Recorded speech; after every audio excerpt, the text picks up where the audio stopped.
If you want to write a great album, book, or epic poem, give a great stand-up performance, draw a great comic, or just a great illustration, write or shoot a great film, or basically do anything creative at all, the best advice I can possibly give you is to tell as many stories as possible. Now, I'm sure you're thinking this sounds obvious. Practice makes perfect, right? If I keep doing the same thing over and over, I'll get better at it, just like lifting weights. Well, that's true, but it's not what I'm going to be teaching you in this video. In a broad sense, yes, you will get better at telling stories if you tell stories as often as possible, provided that is that you actually know what you're doing. Just like how your diet will always fail if you don't understand how to do it correctly, you'll never get better at making art if you don't know how to make it good. Luckily, you're about to kill two birds with one stone, because writing as many stories as possible isn't just how to practice writing, but also how to make a story good in the first place. If you're wondering, how can stories be made good by the number of stories that you make other than that you get better at writing, then you're asking too many questions. Just shut up and listen. There are 10 dimensions of story that I'll be breaking down and encouraging you to try to tell over the course of this video. Your ability to combine these story types is what will ultimately make you a great creator. So before we start exploring the dimensions of story, let's first explain what a story is, how it functions. See, human beings love to project onto things. They're constantly looking for information wherever they can get it. So if you tell humans that there is information somewhere, they're going to go looking for it, and they will find it. Whether what they find is something that was actually put there deliberately or manifested inside of their own mind. One of the powers of an artist is that you can create an evocative speck for your mind to pour itself into endlessly. Alright, so that's the whole written intro section I had for this, but now we're going to do this a little bit more loose. This is a workshop. I'm going to really have to explain this in detail for you to understand. So the first dimension of storytelling is what I like to call one strike, one kill. The evocative speck, the most simple, bare bones function of the art that you're trying to create. So what I've done here is I've made a list of all the different artistic mediums that I could think of, and basically boiled down what is the most simplistic story that you can tell with that medium. What is the absolute most bare bones story available to you? And I ranked those from the most Spartan to the least Spartan, as well as the most complex to the least complex.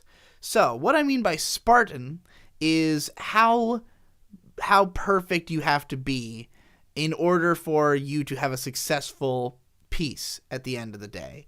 So for instance, the most Spartan single spec of a piece of work is a programming line of code, because it will not function if you do it wrong. If you are creating something through programming, there are ways to do it messily, and in the long run, one messy line of code might mess you up somewhere else later. But in the end, you're going to have to fix everything to a level where it functions in order for you to have a product.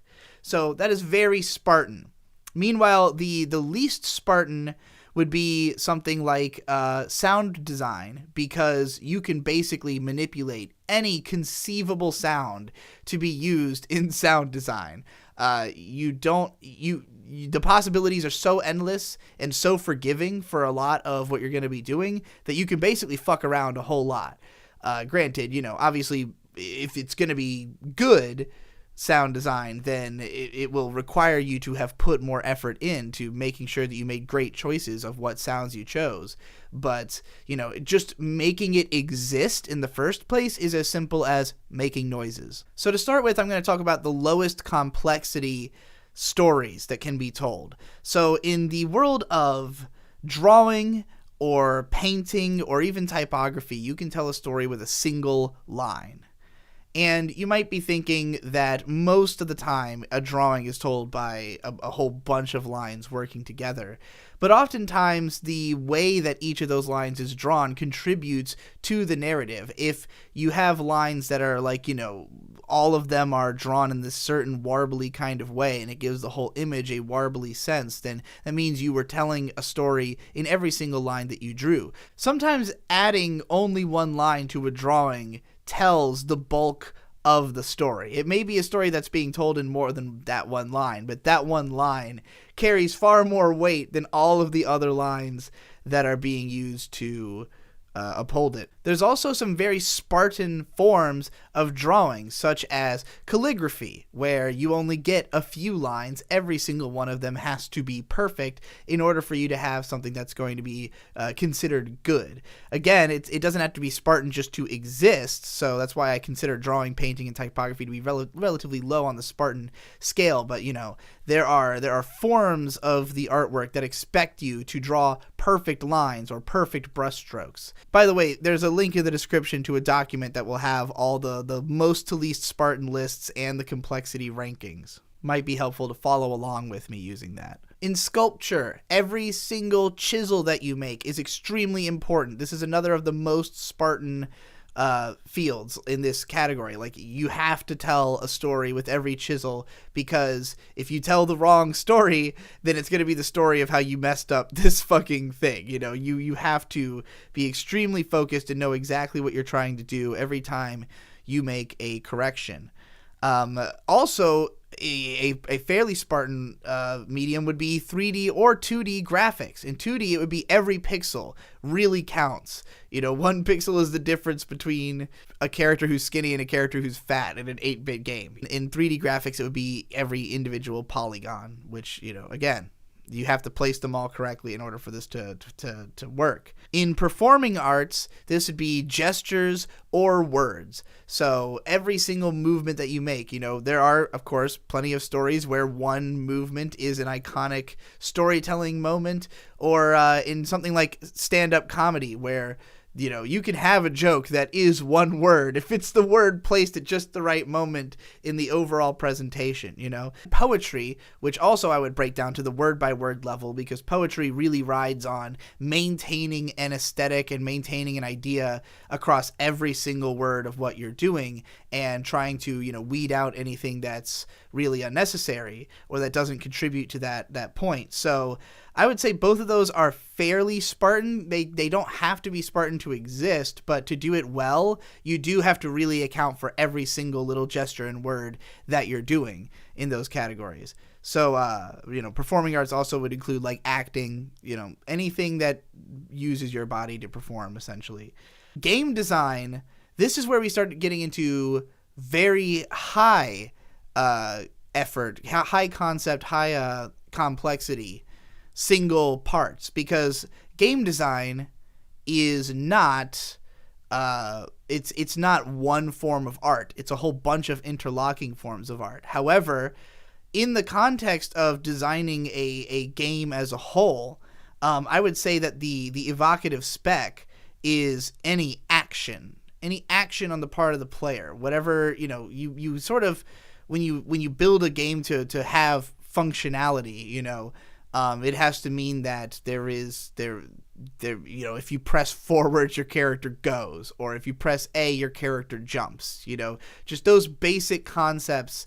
Those are the evocative specs. And these are fairly Spartan. I mean, the actual programming is extremely Spartan, obviously. All the other parts that I've already talked about that go into game design are, you have to be pretty good at in order to even reach the point where the game is functioning. But, as a designer coming at the game from the concept of like, what's going to make this game good, the actions are the fundamental building blocks of the story. And there are plenty of games that are made great because the basic actions are so good. I would say Dark Souls is an example, or like Mario. These are examples of just like they went all in on making sure that the most basic interactions with the game are satisfying. Photography, this one is really difficult because photography has the biggest disconnect between the like what you are doing and what the product is, at least at low levels of complexity. If you're just taking pictures of things that exist in nature, I mean, there's a lot that you can contribute to that in your equipment, your framing, like your attention to the details, how long you wait to have the perfect moment and the perfect lighting. But like, I don't know what of that I would consider building blocks of creating the photo. And then, of course, you can also manufacture a scene to photograph, and that's going to be integral to creating film. So ultimately, what I chose here is details, because I'm thinking of it not in terms of how you create the photo, but in terms of what the product is and what is the smallest story that can be told in the final product. And that would be the details. Any individual detail in a photo could be the story of that photo, or it could be that it's just a contributing part to it. You can't have a photo almost that's just one detail. Well, I guess you can. If it's a super close-up of something and all you can see is one detail, then yeah, you can have a photo of just one detail. So I would say a detail is the most evocative spec in the world of photography. Next, we have architecture, as well as nature arts as a broad category. This would encompass things like flower arrangement or water art, I guess, textiles, fashion, and industrial design. In all of these categories, the materials are the lowest building block of what you can do artistically. And these, I rank them as not being that Spartan, because you can make, stuff out of shoddy materials. But obviously, if you want a good product, you need to use better materials. But these are very low complexity because you cannot, you could say that you can create materials, but I would consider that the building blocks of the materials that you're creating, whatever are the most fundamental building blocks, those have to be something that occurs in nature. You can't just make matter out of thin air, and these, whereas you can make ideas out of thin air or lines out of thin air, essentially. You can't make the material you're going to use for a wall out of your imagination, so it has to, you could argue that materials are also a building block for drawing and painting. They could be just as much a part of what contributes to the evocative spec, but I'm really looking at these more from the perspective of, in the final product, what will be represented. It will not be the pen, it will be the line that is in the final product, so in terms of, again, in the building, what will be there is the material that is the building is made of. So materials can't really, it basically just is a matter of picking the right ones, With food, it's a very similar story. Ingredients, you cannot get any more simple than the basic ingredients that make up the dish. You can create those ingredients or harvest those ingredients in as much as you can kill a pig or chop down a tree, but you're not creating it from your imagination. So your options are limited to what exists, but and it's not super Spartan because, again, people have pretty low standards for food, you can, if we're talking about making a Michelin dish, then it's extremely Spartan what ingredients you're going to use, but we're not, that's not the baseline layer of getting this stuff done. Whereas with sculpting, you legitimately have to be able to, to chisel the right place every time to get a product that is even acceptable. You have to be perfect, but your design doesn't have to be complex, is what I mean to say. Literature. So in literature, this would be a phrase.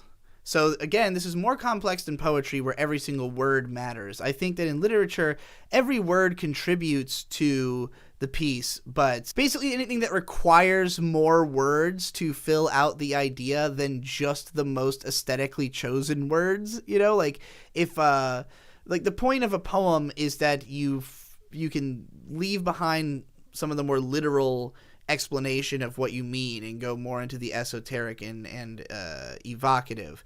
Whereas in literature, you're usually trying to be a little bit more straightforward. You can be extremely opaque and extremely poetic, but even still, I would say that if we're working with something that is, again, not a poem and is written and we're calling it literature. I think that the simplest literature you can get is a phrase.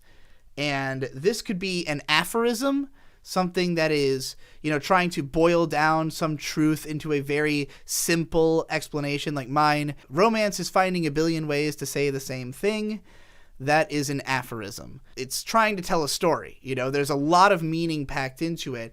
And aphorisms are usually extremely broad statements that could mean a whole ton of shit, but nonetheless are just specific enough that it gets you thinking about it, that it doesn't just sound like a cliche.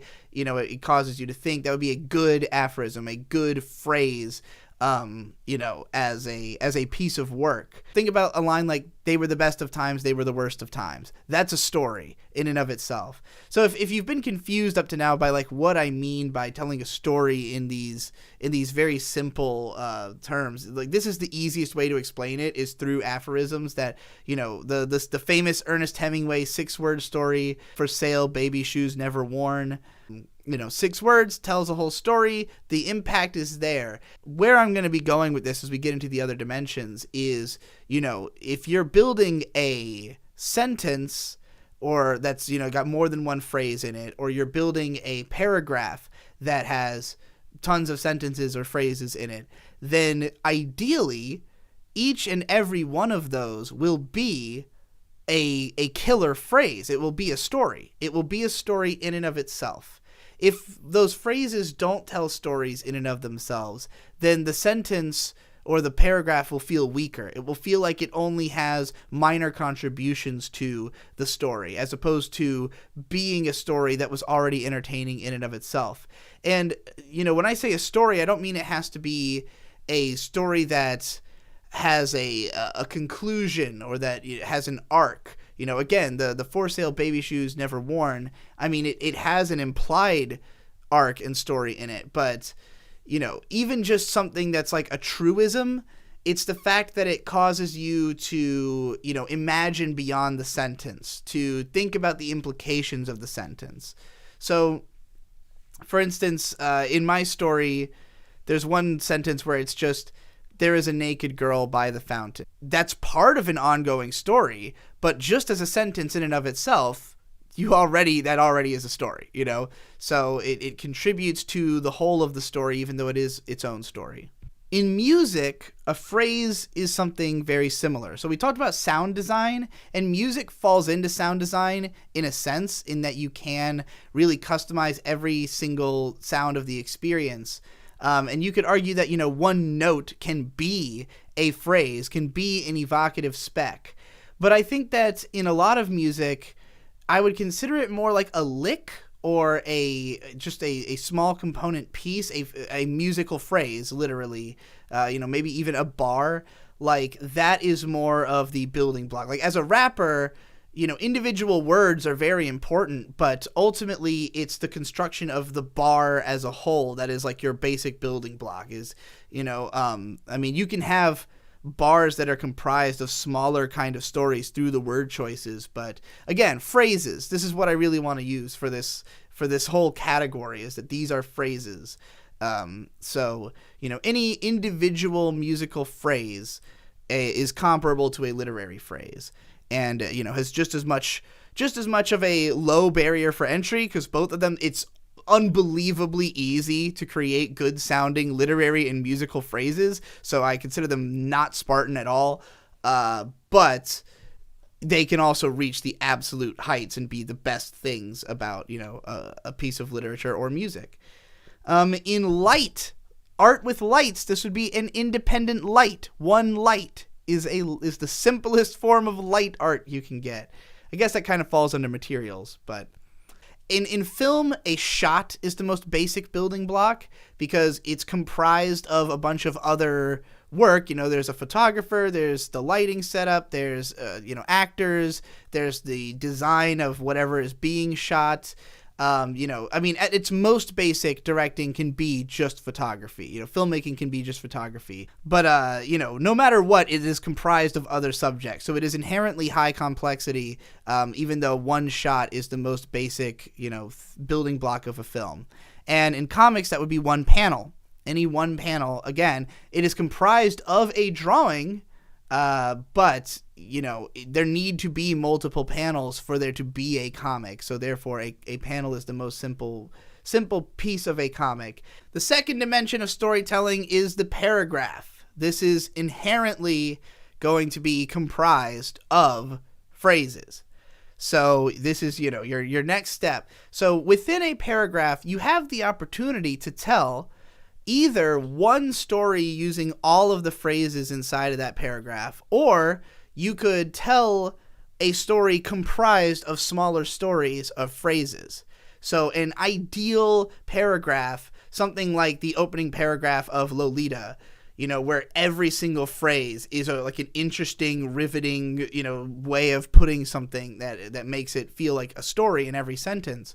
And then the whole paragraph, all of those sentences contribute to a point, and that point is told in that paragraph. So that's an ideal paragraph in a literary sense. Let's talk about what paragraphs mean in other senses. The most Spartan form of paragraph is going to be in architecture, carpentry, programming, or sculpture. That is a segment. You can't fuck up the segment. So if you are building a building and you put up a piece of wall, the piece of wall has to be built of parts that have been arranged correctly, or else you are not going to be able to build this building correctly. Carpentry, you're building a chair. If you fuck up one of the legs of this chair, you are not going to have a chair that can stand properly. Programming, obviously, again, it all has to work literally for it to function. And in sculpture, again, if you fuck anything up, you're done. So those are all very Spartan. Similarly, 2D and 3D graphics, I would consider the paragraph to be one sprite. If you have completed a sprite, that is basically one design paragraph. Or in 3D design, because one character model is a lot more complex than one sprite in most cases, this would be any object or part. I mean, if we're talking about like a Katamari Damacy character, that would probably fall under the category of a paragraph of design. Whereas if we're talking about like a Gears of War character, one arm is probably more comparable to a paragraph.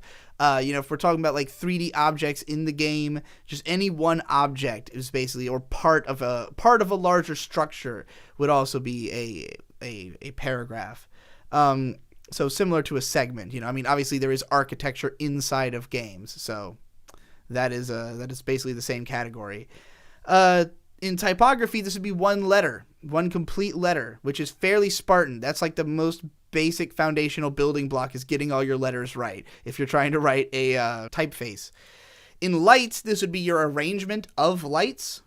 This is kind of, as we go along here, there are going to be certain categories of art that really only get so complex in a moment-to-moment sense. So, like, if we're thinking of lighting in terms of, like, lighting a scene in a film, pretty much one shot worth of lighting is going to be a paragraph worth of lighting. Lighting is something that can be set up in at most, I would say, a few hours, unless you have some kind of absolutely maddening lighting setup or something, maybe for some giant tracking shot. I guess that could conceivably end up being a whole chapter of lighting if you're lighting a Alfonso Cuarón film or something. But for the most part, lighting a shot is about a paragraph. And for it to get more complex, it has to be that either the shot is incredibly long, like that just means that the lighting rig continues for longer. Or if we're talking about like a light show, then one moment of the lighting arrangement is a paragraph, but every place where it evolves is, if it's a full light show, that is the story, the bigger story, so basically the arrangement in and as one moment sense is a paragraph of the story of these lights. Every single line of a poem is integral. It is, it's not the most Spartan in that a poem can exist and be bad, but it's fairly Spartan in that if your lines suck, then your poem's probably not very good. Like, not every word has to be perfect, but if you've got shitty lines, people are going to single out your shitty lines. Same goes for music, like think of a Anthony Fantano video and him just singling out rap lyrics that he thinks sucks. So it's going to be very obvious if you fuck up a line. In game design, this would be interactions. So again, we're going up to a more complex level But if one particular action is the simplest form of story you can tell in game design, then interactions would be the next step above that. Actions causing other actions, basically. So these are pretty important to get right. I mean, the thing about video games, and this is going to go for all of the more complex mediums, is that in these lower stages, you can fuck up a lot of stuff. Like, you can get away with having certain things that don't quite feel right or just aren't that great, as long as the big picture is good. So game design, I consider interactions to be fairly important because in a lot of games, it's going to be very noticeable. But there are games in which actions and interactions just aren't that big a part of making the game great. A visual novel would be an example of where, the action is press A to advance the text, and the interactions might be occasionally you make a decision along the way. But these are very non-complex. You don't have to do much to nail it, A level down from that in Spartan would be comic book pages, but these are also very complex, because if we're talking about comic books, a comic page, while again high in complexity because it's a bunch of drawings or a drawing that is, just like compositionally takes up the whole page. Either way, a page is like a full paragraph of a comic. And keep in mind that a paragraph in writing can be one phrase. I mean, the one I used as an example before of there's a girl standing naked by the well, I actually, not only is it its own paragraph, but there are in fact line breaks before and after it, just because it is meant to be a full page illustration in a light novel. Like, this would be the scene that would have the full page illustration. So I wanted it to give a full page impression. I wanted you to feel the same level of experience from this paragraph as you would feel from a single full page illustration, whereas other paragraphs are, a bunch of small panels. So that's why, I line broke it like that. And again, you can see the comparison. So in performing arts or sound, music, or film, this would be a section, is a paragraph. So, it's hard to break this down because in film, typically you think of it goes shot and then scene. A scene is comprised of shots. There are also scenes that have small paragraph stories throughout them. Think about a conversation scene between two characters.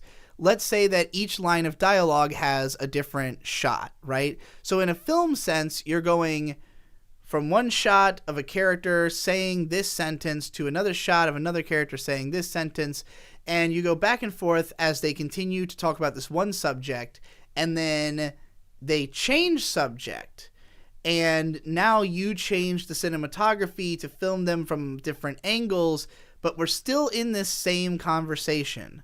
So that one paragraph of the conversation, that is what I'm going to call a section of a scene. Because you can have scenes that really tell a ton of different stories while still being in sort of one set location. And there even are scenes that can reach such a scope that they would be considered chapters, and we'll talk about those later. But for now, section is a part of a scene in a film. In music, this would refer to just a section of an instrument's playing. So let's say like a verse. If whatever the guitar does through this verse, that is a paragraph of that guitar. And so if that guitar just plays the same riff, 18 times in a row or whatever, 16 times in a row, then that is a paragraph of the same statement being made over and over again, the same phrase being said over and over again, which can be fine in music because people are very receptive to hearing the same phrases again and again in music because the definition is unclear. Even though it might have an emotional resonance, you can project all kinds of different literal definitions onto music. And so even though you're hearing the same thing over and over, it doesn't necessarily always hit the same way, or it might, continue to expand on the way you think about it as you continue to listen to it. And so, I think this is why drone music, which is basically a lot of it can be just one, 12-minute paragraph of this noise just going for 12 minutes, but you can project into that noise all kinds of different feelings as it goes.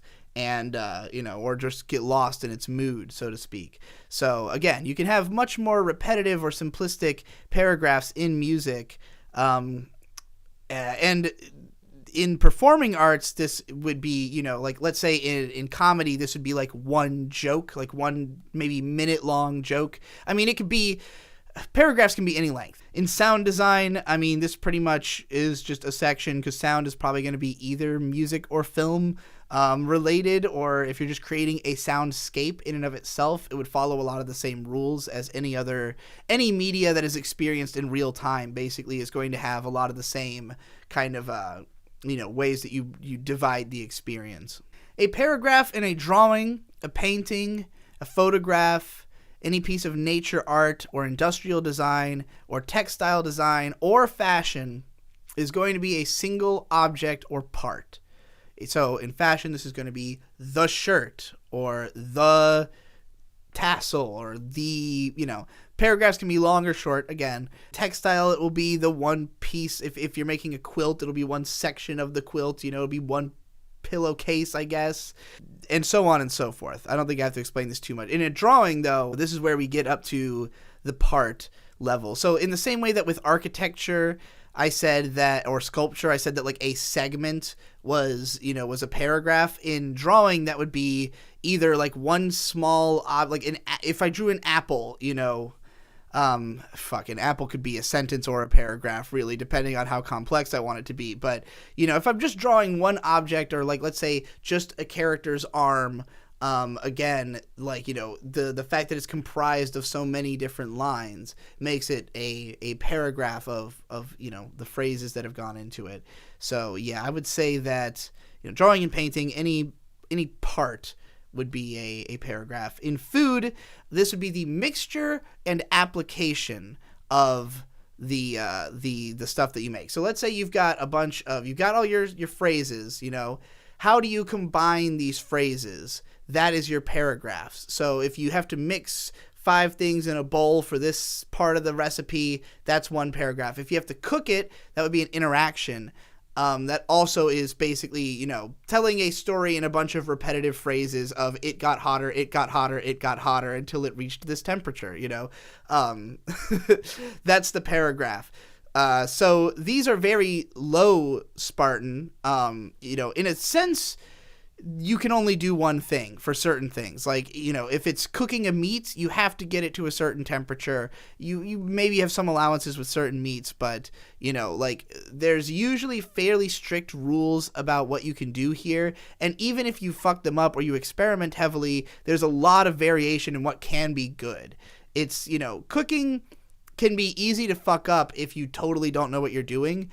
But if you do know what you're doing, it's hard to fuck up because things are going to taste good as long as you have good building blocks. So, I think this is fairly low Spartan. And then, of course, I already basically talked about at the start how in literature a paragraph is the building block, but this is the least Spartan of all of them. You can get away with a lot in writing. People probably won't read you if you write bad paragraphs, but you can get away with really shoddy paragraphs that don't really transmit. Basically, if you have one decent phrase in a paragraph, you're pretty much good. People will excuse the rest of the paragraph, but ideally you want that Lolita paragraph. All right, so now let's move into the third dimension of storytelling. This is the scene, or a singular piece. Now, obviously, a scene is going to have to be comprised of paragraphs and phrases. So, it's a little bit more complex. It's built out of the other two. You don't necessarily have to ever form a full paragraph in doing a scene. You can make a scene entirely out of independent phrases, or entirely out of paragraphs with no phrases that exist outside of those paragraphs. But all you've got at your disposal is phrases and paragraphs if you want to make what I'm calling a scene. So a scene A very Spartan version of a scene would be any section in programming. You know, if you finish one section of code, it has to be perfect, just like everything else with programming. In game design, I'm jumping right to some high concept stuff. We have mechanics as what I would consider to be a scene in a game. So, you know, if the most simple thing you can have is actions and the second most is interactions, then, you know, what happens between the actions and interactions, this is where you develop the mechanic of, you know, what is the result of the interactions, and how does the gameplay get built around that. And again, this can be because of the fact that, you know, game design is comprised of so many different things, it's always going to be relatively high complexity, but I don't rate designing mechanics as inherently the highest complexity thing in this category, because, again, like with the other stuff, you can have shitty mechanics. You know, like you can have shitty actions, you can have shitty interactions, you can have shitty mechanics, and still have a game that can be successful or at least can exist.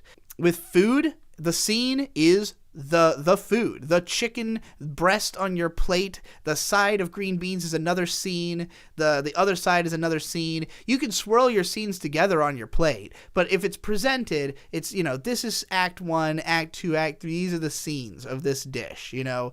So I shouldn't have said act, because act is probably bigger than a scene. Pretty Spartan, because this is the main event. This is the purpose of the whole thing. You're going to be judged individually on each piece of food that's on the plate. So, you know, this is really where the money is. Moderate complexity, because food never gets that complex. Like, the absolute most complex would be if, like, it's something that involves, like, fermenting processes and all-day stewing processes and refrigerating processes, like, all this shit. Even still, it might not be as complex as, like, really complicated mechanics, you know, in a video game. So, in photography or sculpture, this would just be a non-complex product. You're done, because there's really nothing more that you can do other than a collection of phrases and paragraphs. Like, if all you have is one panel, then, you know, as a photographer, basically, you know, you can do other types of design. Like, let's say that you're doing lighting. That is another design other than the photograph itself, you know. If you're, you know, again, there's other makeup. That's another form of art that is involved in the photography, but it's not part of the photography itself. It's another art form that's being incorporated. So as a photo, the most complex a photo can be would be a scene. You know, you cannot really add more to it without, like, deliberately cramming more art forms into the photo, at which point it will go beyond what I'm going to call a scene. So that's why I said a non-complex product. And a sculpture is similar. Like, you chisel away at it, you build all the parts. Eventually, it is an amalgam of parts that have been chiseled. But if you were to, you know, build a second sculpture that tells a story with the first sculpture, we're going beyond a non-complex product. So one sculpture is one scene, basically. In poetry, this is your stanza. Pretty self-explanatory, I think. In drawing, painting, graphics, industrial design, textiles, and fashion, this is just a design. So if you've drawn a full character on the page, that is the scene in a drawing. Because, you know, the full, beyond one, like, I mean, this could be the whole drawing if it's just one design. But, you know, if we're going beyond that, we can have more complex drawings with more designs. But any one design, that is a scene. In a drawing or painting. In an industrial design, this is probably the end product, you know, like, this is, if you're designing a Keurig, sections made of parts, this is the complete product. You now have a Keurig. In film or lights or literature or performing arts or sound or comics, this would be your scene or short, because some films are just one short scene. So, you know, any one scene is the scene. In lighting, this would be, you know, the full scope of a scene. So again, if there was, like, a lighting rig that went on for a whole scene, then that would be a lighting scene, or if it's, a light show and the song, it goes for a whole song, that would be a scene. So I have to break down the complexity of this list here, because some of these are more complex and some of them are less. Now, in film, you could have, again, just photography as the only thing going on in your film, and a scene would not be that complex. With light, if you're lighting a whole scene, it will probably be fairly complex as far as lighting goes. But again, lighting only gets so complex. In performing arts, a scene is pretty much going to be very high complexity, because you have to, you basically have to be on point all the way through the scene. And so a lot of your phrases and paragraphs are going to have to be really good for the scene to be pulled off. And people are really going to notice if you fuck them up. In sound, then this would be basically the same. Like, if we're just doing general sound design, not necessarily music, this would be like the soundscape of a scene. And if we're talking about a comic, this is just a short comic or a scene in a comic. Like, maybe I have this comic magazine that I just read through that's like, each one's only like a couple pages. Some of them have multiple scenes. Some of them are, basically just one scene and it's over. So, a super short comic or just a scene in a comic. In typography, this would be one word. You can do typography of a word. Like, typography doesn't just mean designing typefaces. It also means like creating a holistic design. And so if you were to design the Herb Lublin family's logo, that would be like a full scene portrayed in one design of typography, in one word. But I would consider this a fairly low Spartan, because you can pretty much do anything and it will exist. And in nature art or in music, I consider this an arrangement or section. So I'll explain what I mean, or I should say a section of arrangement. So in a song, we talked about how, I considered one musical phrase with one instrument to be the basic building block. And then I considered a section of that instrument to be the second stage. Well, you could have a song that is just one instrument all the way through, and I would consider that to be one scene, as it is built out of the different phrases and paragraphs that one instrument used. However, in a lot of music, there are multiple instruments layered over one another. And so if you have let's say a verse where you've got, the bass is playing one phrase over and over, the guitar is playing 4 different phrases over the course of these bars, the drums are playing, basically the same phrase but with slight change-ups throughout, and the vocalist is singing different phrases over each bar, then ultimately you've got a scene. You've got a full scene of music going on. And that is what I would consider an arrangement. So, a full arrangement of a song would be each arrangement section. So, like, that's why I'm calling it a section of arrangement. This would also apply in nature art. Let's say you're making, again, like a flower art arrangement piece. Then one section of arrangement. This could be your complete piece. I mean, if you're talking about like a bouquet, this is a scene, The individual flowers are the parts. The paragraphs are, I guess a bouquet is probably just a paragraph. But if we're talking about like an installation with like one, with multiple bouquets, maybe that would be a scene. We'll expand on that as we keep going down the list. So there's your scene. That's dimension 3. Let's move up to the 4th dimension of storytelling. Dimension number 4 is a chapter, or as I call it, also a flash fic collection. Chapters are like the most unique and multifaceted type of story, because they can really be as long or as short as you want them to be. There's no real definition to what exactly is a chapter, besides the fact that it is a collection of phrases, paragraphs, and scenes.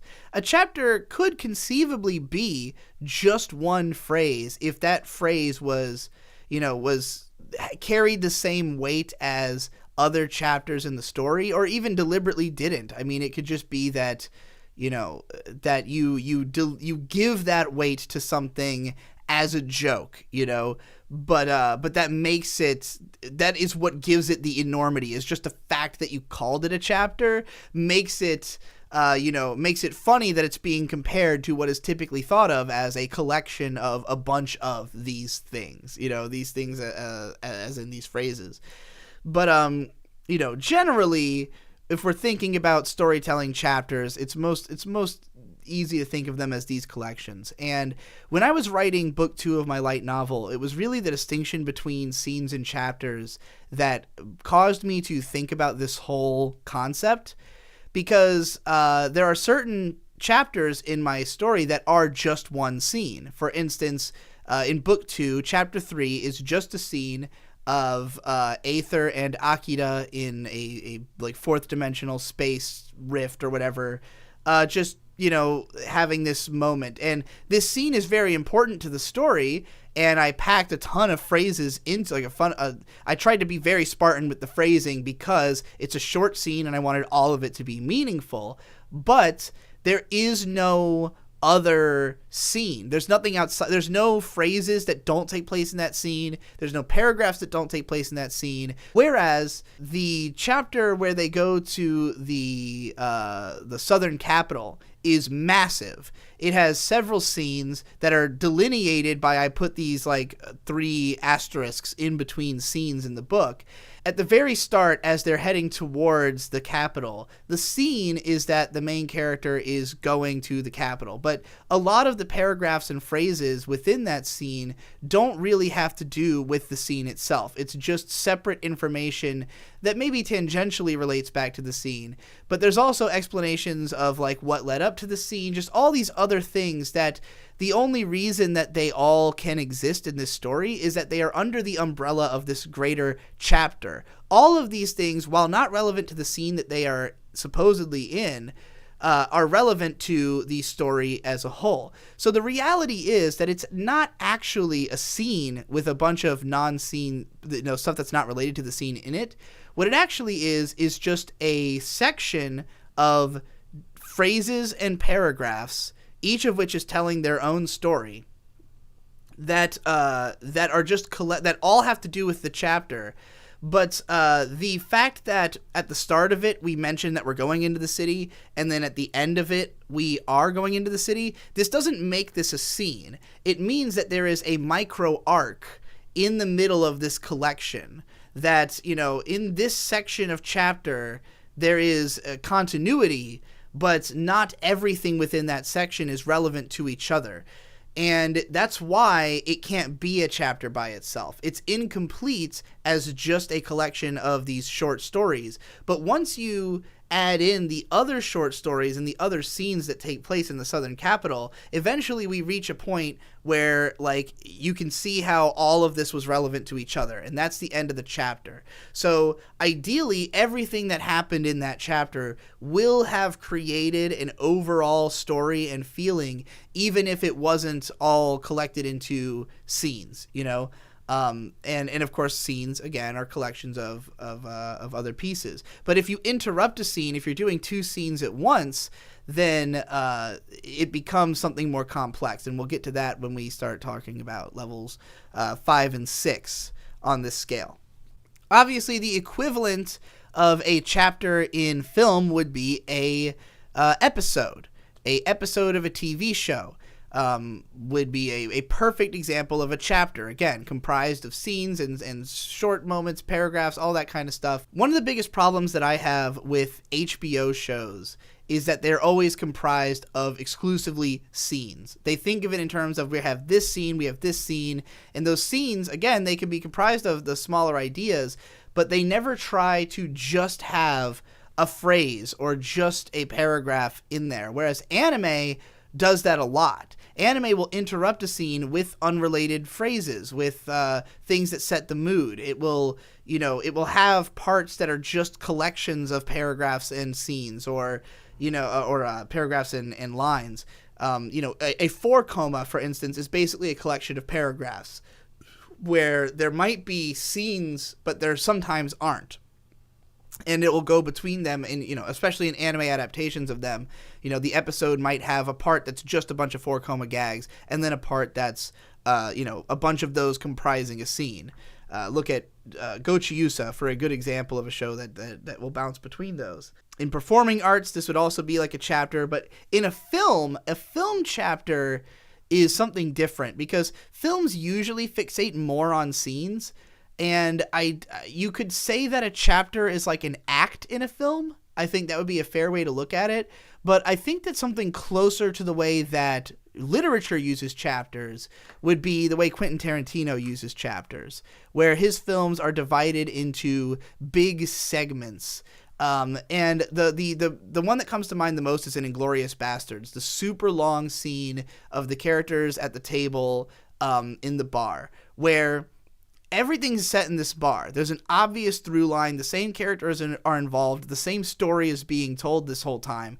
But there are essentially a bunch of scenes within that story. And each of those scenes has a bunch of paragraphs and independent lines in it. And there are some of those that are outside of the scenes themselves. There's parts where, scenes transition into one another in the course of this chapter. And so, even though, and this is really why I wanted to talk about this creative workshop, because what makes that chapter so good is that it's telling tons of stories.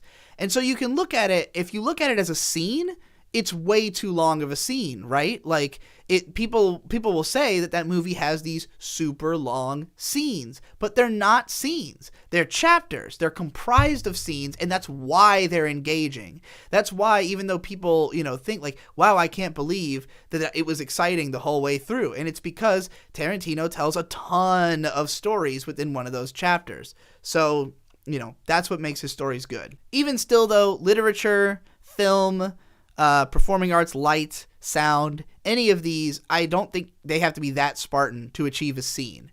Some of these are more complex. Obviously, in film, it is fairly complex to do a whole scene unless you're doing a really low-effort film. Literature can be very low complexity to just make it exist. But to make it good would be significantly more complex. But I think that all of these are fairly, I think the chapters in anything but a short film or an episode might be held to a bit of a higher standard because people really look at them as like individual films comprising the whole of the series. But like if you just fuck up one chapter in a book or a film, I think that there's still room for recovery. So it's not super Spartan. Just depends on the size of the work you're doing, obviously. In graphics, I would consider this to be one screen. This is kind of similar to how with music we had that complexity of, all the different instruments layered on top of each other. With graphics, we've gotten to a point where we already have objects. So now we have a bunch of objects comprising a full scene, but a scene in the sense of designing 3D graphics or even 2D graphics is a bunch of complex objects, interacting with each other, all of which have to be programmed. So definitely high complexity to get a whole screen together. When I say a screen, in a old school game, a screen would mean, it could mean like a section of level essentially. But in a 3D game, like if I see the skybox in front of me, I might be seeing that same skybox as I walk forward. So the screen remains essentially the same artistically until I change backgrounds, Obviously there's some complexity to the fact that if I turn the camera, then I'm going to have other screens. But, I'm just thinking of it in terms of, again, resultant art, a one screen grab, basically, that one distinct screen grab would be your chapter as a graphic designer. I know that's very very opaque. Some of the most Spartan ones, I would consider, a screen and graphics, not that Spartan because there's so many elements that as long as you get some of them right, you'll be okay, and people really judge your work.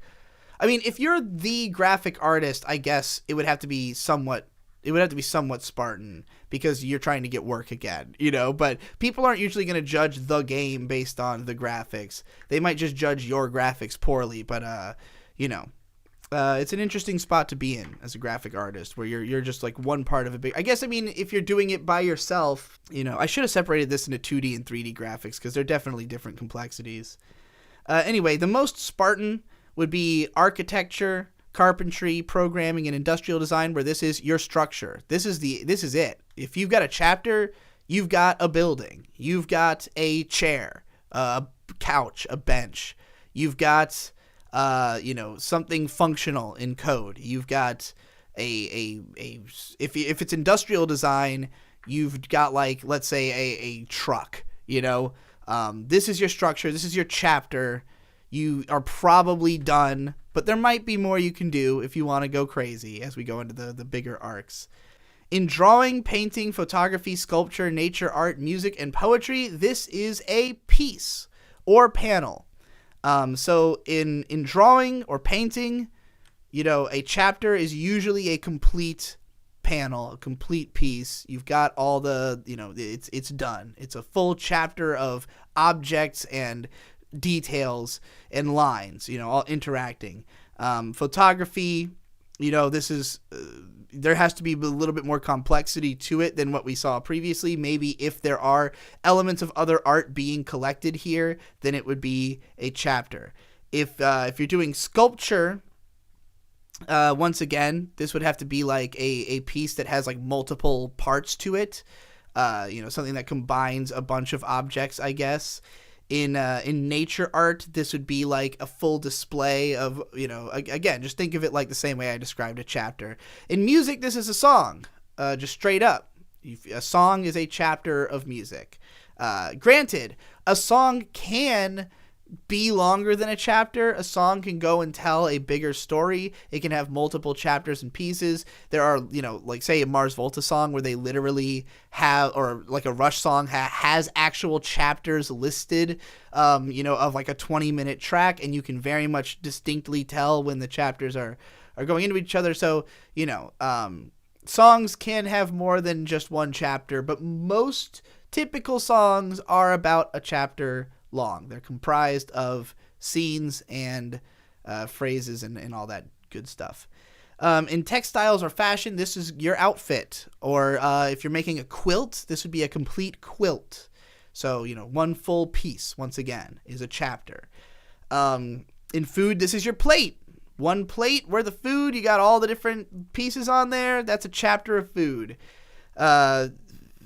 I think I did all of them. Oh, and in typography, I considered this to be comprising a whole sentence.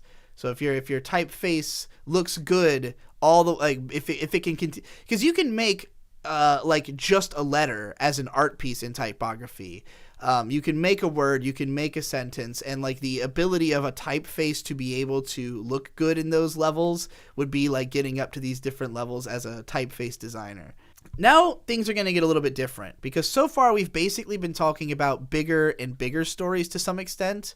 Again, a chapter can be one phrase, but calling it that draws attention to itself. Like the fact that you're calling it a chapter and implying that it would be more than one phrase is inherently going to be part of the meta of that. But it's similar to like having a short track on an album, having a song that's like maybe just one instrument for 10 seconds, and like that would be a one phrase as a track, as a chapter. But again, it makes a statement just by existing that way. So now we're going to talk about something that's not necessarily bigger.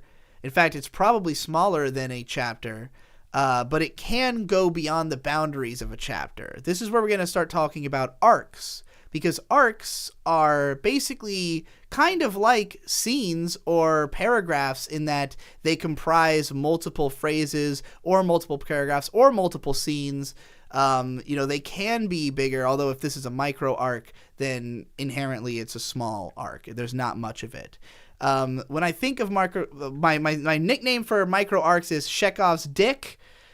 You've probably heard of the Chekhov's gun idea of if there's a gun in scene 1, it needs to go off in scene 3. That's a micro arc. So in drawing or paneling or painting or photography, a micro arc is what I'm going to refer to as sub panels.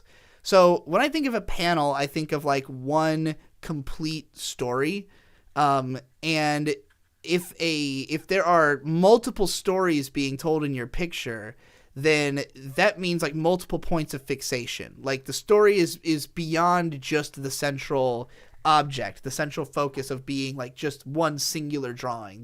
There's more than one story being told in this.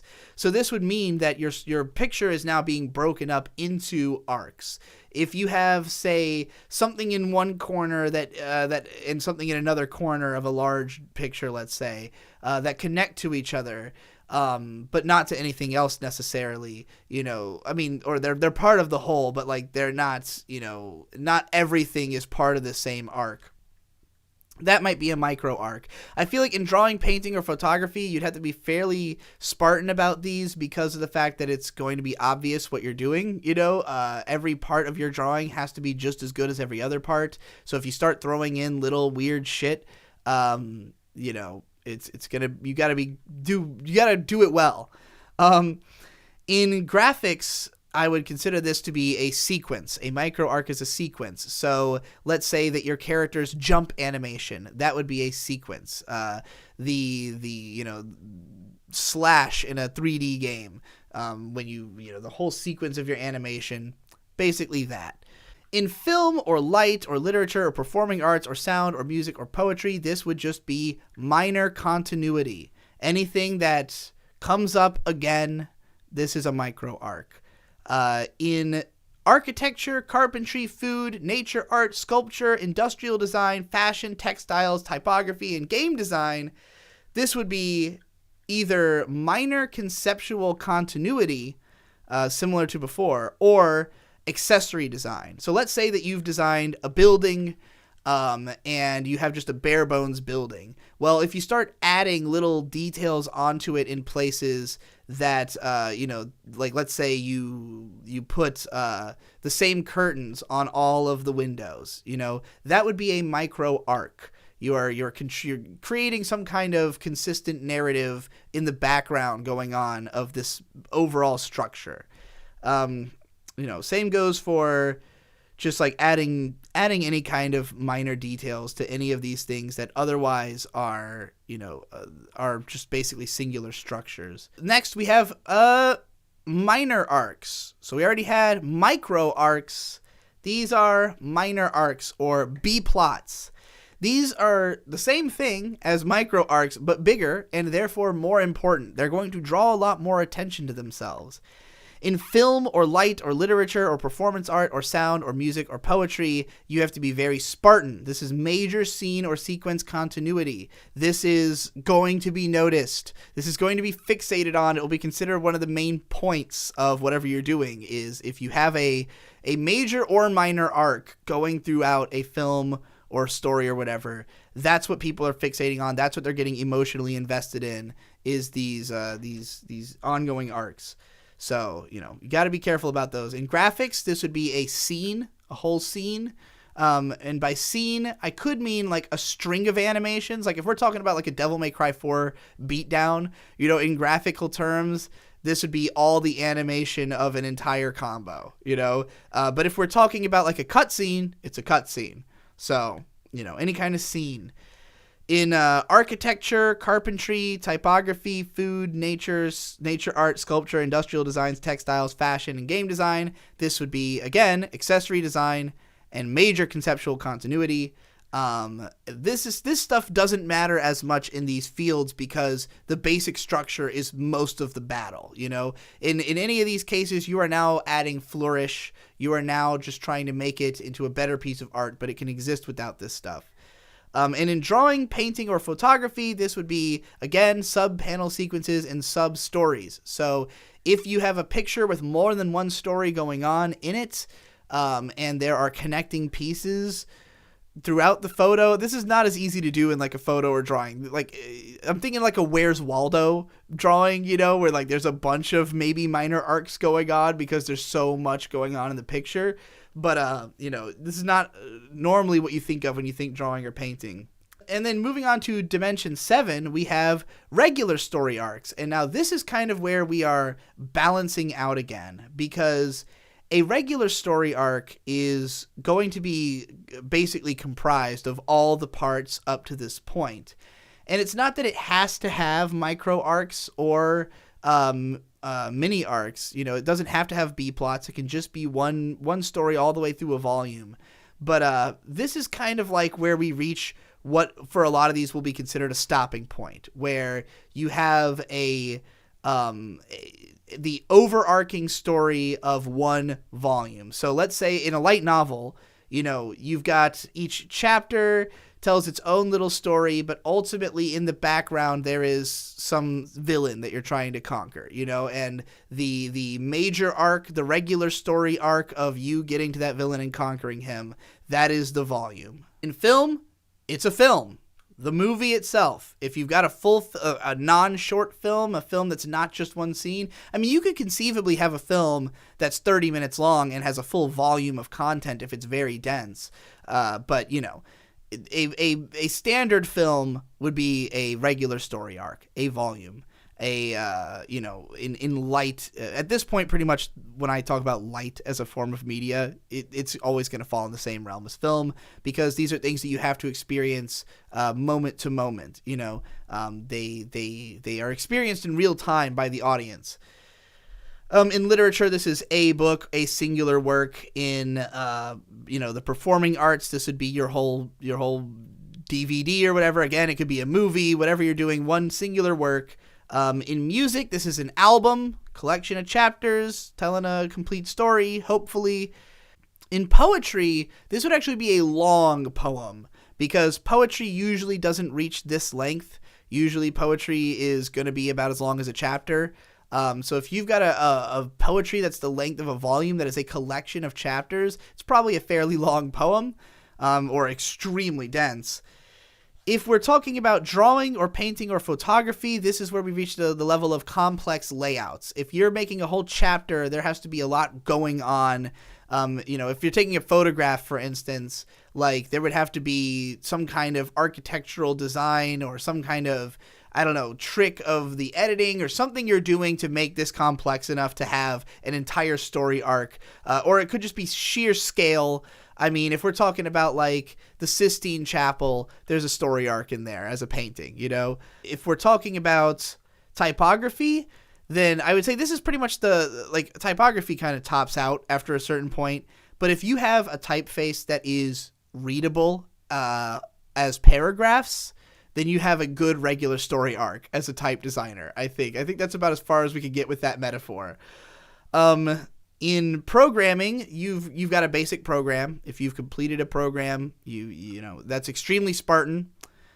Similarly, architecture, carpentry, nature art, sculpture, industrial design, and textiles, this would have to be a multi-part structure or design. It would have to be very Spartan, because it would basically mean that you had to do just as good on each part. So if you've got a building that now is adding a parking garage or something as part of the building, those are two separate, chapters, and the volume would be the completed thing. Definitely not as easy to do. Let's see here. In graphics or game design, this is basically your level or your short game. So if you're designing Bloodborne as a graphic designer, Old Yarnum is a volume of your work. As a game designer, Old Yarnum is a volume of your work. It's the full collection of all these smaller chapters of individual segments that you designed, and which each are considered a chapter. Food and fashion, this would be a full course presentation. So a full volume of food would be if you get a 5-course meal, or if you're doing like a full runway show, showing off a whole bunch of lines or a whole bunch of clothes, that would be a volume. The 8th dimension of storytelling is major arcs, or seasons, as I'm going to call them for short. The most Spartan of these would be, of course, a complex program. If you've got enough fucking programming that it's like the equivalent of a season of anime's work, it's very Spartan, because, again, all of it has to work. So, you can't fuck up on that. That's very difficult. In graphics or game design, this would be a whole-ass game. If you have a game that is longer than one level, that has multiple levels, then you have a season worth. That's just because games are that much more complex than other art mediums in terms of what they combine. I mean, there could be 2D games that maybe are more comparable to just an episode or something like that, not in so much a whole season. But, you know, if we're thinking about like the average video game that people buy and play, probably more of a season. In film or performing arts, this would be a mini-series or sequels or seasons. Again, so season of a TV show, you know, if you have like 3 films in a row, that would be like a major arc. So, by the way, this is at a point where almost everything is highly complex. Doing any major arc in anything and making it actually work and not suck shit is going to be very complex. I gave like some of them like performing arts, poetry, you know, sound design. These might not be as complex as some of the others. Even literature, like you can just write a book series and have it be shit and it can still exist, but and still be popular. Like, I mean, you know, plenty of them are.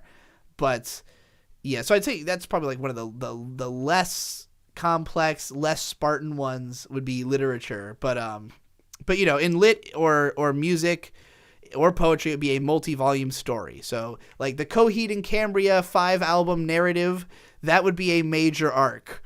Then you've got food and fashion.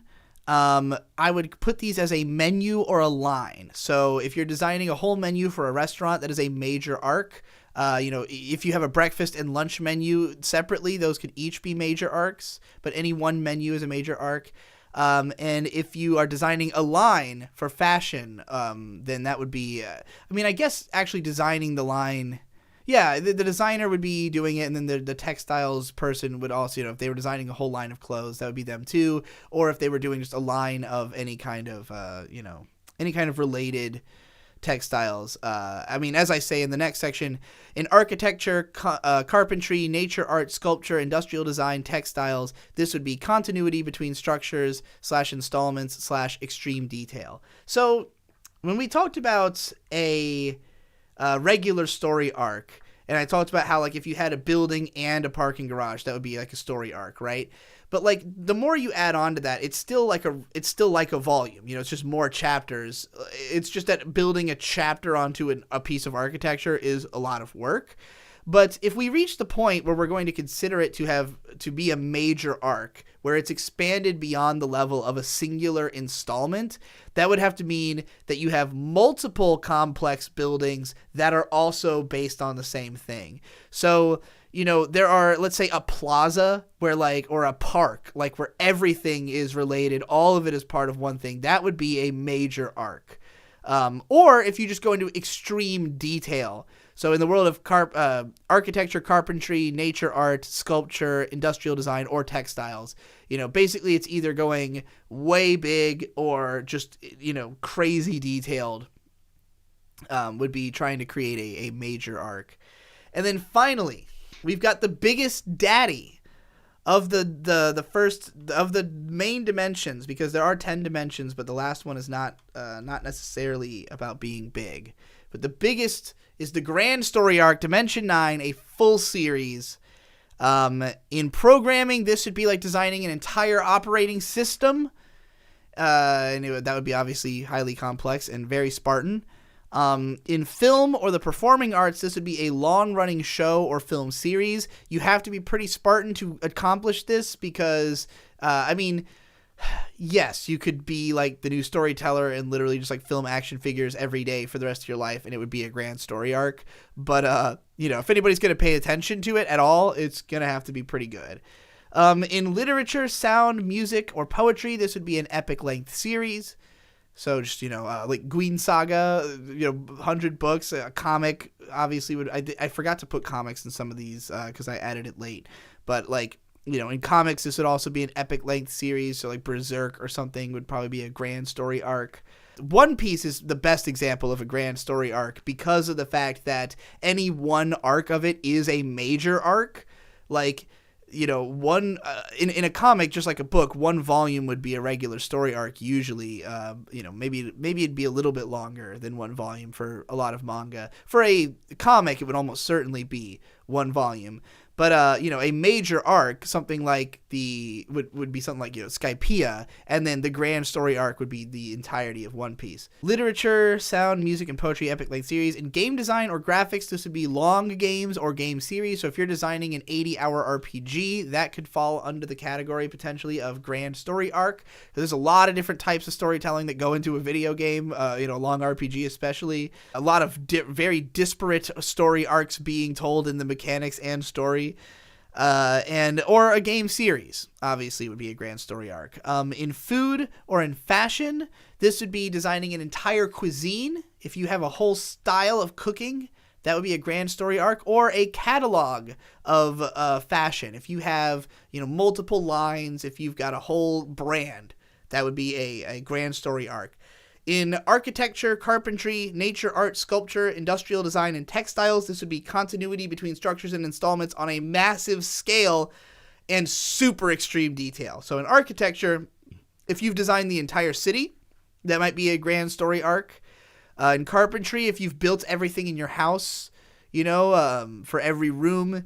In nature art, it would have to be like designing a whole fucking, like a whole flower garden area, like a whole park of fucking flowers. You get the idea. When I recorded this, I completely forgot to talk about music in the grand narrative sense, but you really have to don't be Spartan at all about your career. There are plenty of people who have had a career based on like one song and not even a great album. So, the bar for entry is low. However, to see somebody who has pulled off a grand narrative, think of David Bowie, who has all these clear seasons in his career, full-blown artistic seasons building up to something that just went all the way until he died. It is about as epic a narrative as you can have in music, possibly. So, yeah, that's the grand story arc, but there's one more dimension of storytelling left to explore, and that is the 10th dimension of storytelling, which is meta story arcs. Anything goes. And in terms of how Spartan these are, there's all bets are completely off, because meta story arcs are inherent to media. The meta narrative of you creating a piece of art is the entire history of human civilization. The story of how you got here is the history of humanity. The story of how this story got written is the history of humanity. But there are much more specific, meta-narratives that will get told about your story if there is anything interesting surrounding it metatextually. If you're a musician, there might be the live shows, there might be your TV presence, there might be the interviews you have in magazines, and some of those might independently be works of art. And the meta-narrative is the fact that all of these are connected. There might even be a grand narrative told across, I talked about all of those story arcs and everything as though they were individual pieces, but you can also create any of the different types of arcs that I described across multiple pieces. It could be that, a volume is a collection of a bunch of phrases that were written musically and sculptures that were created up to a chapter level and this and that, just any combination of these elements across multiple, strata is still the same thing. A chapter is still a collection of phrases and scenes and paragraphs, regardless of what type of storytelling those are being used in, as long as they're all connected. And that would fall into the meta story arc, is the story arc of all the connections between all the things, as well as what goes beyond the art itself. What is, the history that surrounds the person, the history that surrounds the creation, its reference to reality, the place and time that it was created in. All of this feeds into the meta story arc. And you can deliberately tell meta narratives. You can go out of your way to forge a meta for any kind of story on any kind of level. So that's why I consider it to be totally unpredictable. Really, anything goes with meta. But if you want to tell great stories, you have to think about the fact that they are comprised of stories. That at any story you tell at whatever level you're telling it, it is made up of smaller stories. Either, unless it is literally the most basic element possible. You know, if you're drawing a picture, you don't have to make every line good. But if you understand that every line has the potential to be good, then you will understand how to potentially make the most powerful, you know, drawing you're trying to make. And you should also think about things like, what kind of story am I trying to tell with this picture? Does this deserve a whole chapter? Does this deserve a whole paragraph? And this is how you'll learn how to simplify things and cut them down to the essential elements of a story. Because let's say that you draw crazy amounts of detail into your drawings, but the end result is not so powerful that it, you know, justifies having been the length of a paragraph. You might look back on it and say, even though this image is supposed to take up a whole page, the impact of it can be felt even with just one sentence, you know, worth of drawing. So it could be that, you know, you can significantly tone down your efforts in regards to what kind of story you're trying to tell, or pump up your efforts in regard to what kind of story you're trying to tell. Just remember that stories are comprised of stories. And if you don't tell a story, then in enough time, depending on your medium, it's going to bore people. People will get bored if they read a whole paragraph and there was not one interesting phrase in that paragraph.